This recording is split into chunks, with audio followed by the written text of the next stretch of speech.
ইবাদত বন্দেগীতে মুসলমান হলেও আচার আচরণে আমরা অত্যন্ত সেলফিশ বা স্বার্থপর। একজন স্বার্থান্ধ মানুষ কোনো দিন কোশ্চিন কালেও ভালো মুসলমান হতে পারে না। তার নামাজ দিয়ে, তার রোজা দিয়ে, তার হজ দিয়ে, তার ওমরা দিয়ে, তার মসজিদ নির্মাণ দিয়ে, তার মাদ্রাসা নির্মাণ দিয়ে, কোরআন তেলাওয়াত দিয়ে, জিকির আজকার দিয়ে, এই সব কিছু করার পরও আপনি ভালো মুসলিম হতে পারবেন না যাবত না আপনি স্বার্থান্ধতার বেড়াজাল থেকে আপনি বেরিয়ে বা আসতে না পারেন। স্বার্থান্ধের এই জায়গায় যদি আপনি দাঁড়িয়ে থাকেন তো আপনি কখনো মুত্তাকি, আপনি কখনো ভালো মুসলমান হতে পারবেন না। আপনি নিজেকে নিয়ে ভাবতে হবে, আশপাশে মানুষ নিয়ে ভাবতে হবে। এখন আমাদের অবস্থা হলো, চাচা আপনার জান বাঁচা, আমি ভালো আছি কিনা, বড়জোর আমার মানবিকতার গণ্ডি, আমার উদারতার গণ্ডি, আমার ভালোবাসার গণ্ডি, এটা হলো আমি, আমার স্ত্রী, আমার ছেলে মেয়ে। খুব বেশি উদার মানুষ হলে একটু ভাই বোনকে নিয়ে চিন্তা করে, জাস্ট এইটুকু, শেষ। কেউ কেউ শ্বশুর বাড়িকে হয়তো গণ্ডিতে রাখেন, ফিনিশ। আর বাকি কে বাঁচলো, কে মরলো, কে ধ্বংস হলো, দেখার কেউ নেই। অথচ দিন শেষে আমি এই স্বার্থান্ধের এই যে বেড়াজাল, এই জায়গায় থাকার কারণে, আশপাশকে নিয়ে না ভাবার কারণে, সমাজ এবং দেশকে নিয়ে না ভাবার কারণে, সবাইকে নিয়ে না ভাবার কারণে এর করুণ পরিণতি আমাকে এবং আমার পরিবারের সদস্যদেরকে বরণ করতে হবে, টুডে অর টুমরো। এই জিনিসটা আমরা বেশি ভাবছি না। আমার চিপসটা খাওয়া হয়ে গেছে, ঠোঙাটা ফেলে দিলাম, কোথায় গিয়ে পড়লো, কার ক্ষতি হলো, কোন জায়গায় সমস্যা হলো, কে স্লিপ খেয়ে পড়লো, আমার দেখার দরকার নেই, আমার তো খাওয়া শেষ, আমি ফেলে দিছি, আমার দায় শেষ গাড়িতে। প্রত্যেকটা বিষয়ে আমরা এতটা দায়িত্ব জ্ঞানহীন, এতটা স্বার্থপর যে আমাদের নিজের স্বার্থের বাইরে আমরা দেশ, দশ, সমাজ, আশপাশটাকে নিয়ে ভাবার ন্যূনতম ফুরসতটুকু যেন আমাদের মধ্যে নাই। আপনারা বারবার শুনেছেন এই হাদিস, আমরা বারবার বলার চেষ্টা করেছি। নবী করিম সাল্লাল্লাহু আলাইহি সাল্লাম বলেছেন, আহাব্বুন নাস ইলাল্লাহি আনফাউহুম লিন-নাস।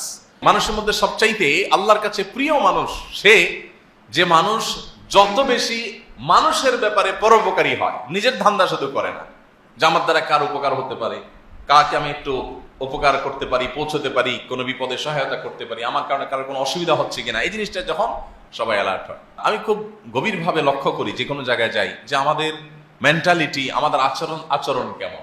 গরিব, দুস্থ, অসহায় মানুষরাই শুধুমাত্র নিজে চিন্তা করে তা না, বরং তথাকথিত সমাজের এলিট শ্রেণী মানুষগুলো আরো বেশি স্বার্থপর হয়ে থাকে।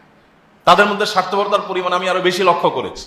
আমি দেখেছি 4 তারকা 3 তারকা মানের হসপিটালেও আমাদের স্বদেশী ভাইদের অনেকেই দেখেছি স্বভাব, যে আমি বেঁচে থাকি, আশপাশ সব ধ্বংস হয়ে যায়, আচার আচরণ, কাজ কাম, ময়লাটা ফেলে দিলাম, কি হলো না হলো।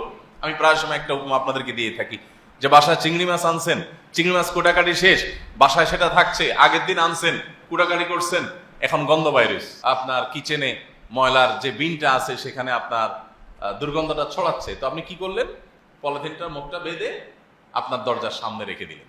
তাতে কি হলো, আপনি বেঁচে গেলেন, আপনার পরিবার বেঁচে গেলেন, গন্ধ আর আপনাদের কষ্ট দিচ্ছে না। কিন্তু গন্ধটা এখন কে পাচ্ছে?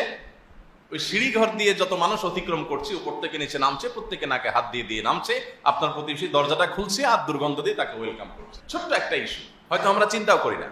আপনি সকাল থেকে রাত পর্যন্ত যদি কাগজ আর কলম নিয়ে নোট করেন, আমি তো বিশ্বাস করি যে আপনি দিন শেষে 20-50টা আইটেম পাবেন, যে আপনি মানুষকে অনবরত কষ্ট দিয়ে যাচ্ছেন, জুলুম করে যাচ্ছেন, মানুষের অধিকার নষ্ট করছেন, পরিবেশটাকে ধ্বংস করছেন, দূষিত করছেন। আপনি আবার গরমের তীব্রতায় হাঁপ ছেড়ে বলবেন, দেশটা কি হয়ে গেল, সব মানুষ অমানুষ হয়ে গেছে, কেউ একটু গাছ টাছ লাগায় না, কেউ একটু দেখে না। এই একটি কারণে আমি আমাদের সর্বস্তরের ভাই বোনদেরকে বলতে চাই, আমি নিজেকেও সবসময় বলি, যে আসুন আমরা মানুষ হই, ভালো মানুষ হই, পরোপকারী হই, এবং আমাদের আশপাশটা নিয়ে আমরা একটু ভাবি। যদি না ভাবি, এটা আমার দিনদারিতার কমতি। আমরা ধর্মটাকে আর এই জাতীয় মানবিক দিকগুলোকে আমরা আলাদা করে দেখি। আমাদের ধর্ম তো কমপ্লিট, ইসলামে কোনো কিছুর অপূর্ণতা নেই। আপনাকে জাতিসংঘের কাছে গিয়ে কোনো কিছু ধার করতে হবে না, আপনাকে তথাকথিত মানবাধিকার সংস্থাগুলোর কাছে গিয়ে কোনো থিওরি, কোনো আইডিওলজি, কোনো স্লোগান, কোনো তথ্য কোনো কিছু তাদের কাছে ধার করতে হবে না। আপনি ভালো মানুষ হওয়ার জন্য, একটি বাসযোগ্য পৃথিবী, বাসযোগ্য দেশ, বাসযোগ্য সমাজ গড়ে তোলার জন্য আপনাকে কারোর কাছে যেতে হবে না। আপনি ইসলামে ফিরে আসেন, ইসলামে সবকিছু আছে। আমরা যদি ইসলামটাকে ভালো করে বুঝি, তাহলে সমাজটা বসবাস যোগ্য হয়ে যাবে, আর না হলে এটা দিন থেকে দিন আরো ভয়ঙ্কর আকারে চলে যাবে। আস-সুন্নাহ ফাউন্ডেশন, উম্মার স্বার্থে, সুন্নাহর সাথে।